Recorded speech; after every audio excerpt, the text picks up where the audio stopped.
Hello friends, welcome back to my channel. ఇదిగోండి breakfast కోసం చపాతీ ఆలు మసాలా కర్రీ అనేది తయారు చేస్తున్నాను అనమాట. ఇదిగోండి ఎంత కావాలో అంత గోధుమపిండి తీసుకొని రుచికి తగ్గ సాల్ట్ వేసుకొని నీళ్ళు కొన్ని వేసుకుంటూ వేళ్ళతో 5 వేళ్ళతో బాగా స్మాష్ చేసుకుంటూ కలుపుకోవాలన్నమాట. చపాతీ పిండి అరిచేత్తో ఒత్తుకుంటూ కలుపుకొని పిండి ముద్ద రెడీ అయిన తర్వాత కొంచెం ఆయిల్ పట్టించి ప్లేట్ మూసి పక్కన పెట్టేసుకోవాలి. ఇదిగోండి ఆలు అయితే ఉడికించుకున్నాను కుక్కర్లో. 2 విజిల్స్కి ఆలు ఉడికిపోయాయి. తొక్కు తీసి పక్కకు పెట్టేస్తున్నాను. ఇది హ్యాండ్తో మాత్రమే కట్ చేసుకుంటున్నానండి, కత్తి అలాంటిది ఏం వాడట్లేదు.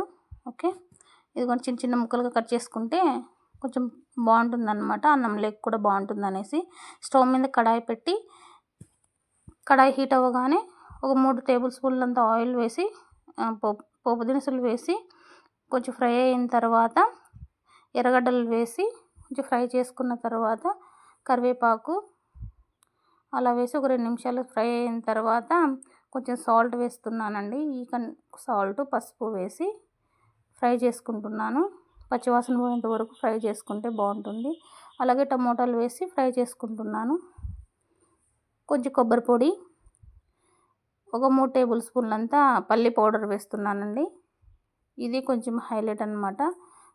కారం మన రుచి తగినంత వేసుకొని బాగా రొంత ఫ్రై చేసుకున్న తర్వాత కొన్ని నీళ్ళు పోసుకొని ఒక 2 నిమిషాల పాటు బాగా ఉడికించుకోవాలి. ఉడికించుకున్న తర్వాత కొంచెం కొత్తిమీర వేసేసుకుంటున్నా. ఈ టైంలో వేస్తున్నానండి, మా ఇంట్లో బాబు కొంచెం కనిపిస్తే తినడని. ఇదిగోండి ఫ్రెండ్స్, ఇందాక స్మాష్ చేసి పెట్టుకున్న ఆలు ఉంది కదా, ఇప్పుడు దీంట్లోకి కడాయిలోకి వేసి బాగా మగ్గనిచ్చేసేది. ఇదిగోండి కర్రీ అయితే రెడీ అయిపోయింది.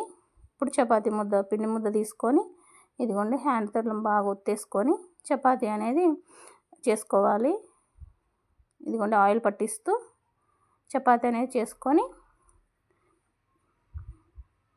పెనం మీద మనం వేసుకొని చపాతీ బాగా 2 వైపులా కాల్చుకుంటే మెత్తగా చాలా బాగుంటుందండి.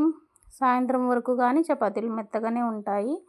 ఇదిగోండి ఫ్రెండ్స్, మా ఇంట్లో అయితే ఇలా సింపుల్గా చేసుకున్న ఆలు కర్రీ, అలాగే చపాతీ, అలాగే రైస్ లేక్ కూడా చాలా బాగుంటుందండి. ఇలా ఒకసారి ట్రై చేసి చూడండి ఫ్రెండ్స్, మీకు కూడా నచ్చుతుంది. Thank you so much. Bye.